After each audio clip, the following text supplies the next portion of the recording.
JESU SHARON JUPEANG Tang mê biang nang nang âu tiếng hay yang châu ba ưng nguyên nang bukan tetap tai lạc yên mê kawang ya yang api may bungai tam nang JESU Ui hay man ba SHARON JUPEANG mong chang mẹ ia yang apeng tampa JESU SHARON JUPEANG phải sẽ mai bu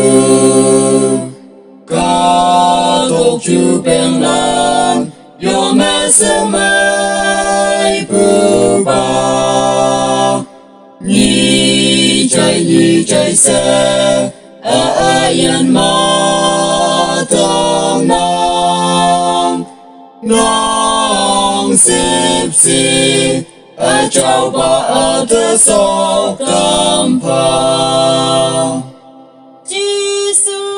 Ui hay man ba SHARON JUPEANG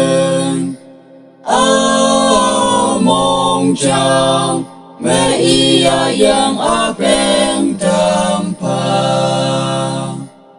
JESU SHARON JUPEANG mai tâm lòng muli nang chinh mai lâm liệt mai lạc ang an son pa Chú tay mong sang hang kỳ pa lan te wong bong ne miang pu lan te ching mai pai tam JESU Ui hay man ba SHARON JUPEANG mong chang mẹ ia yang apeng tampa JESU SHARON JUPEANG Chin te biang nong mẹ ti siwa asai te nghi tam tao cha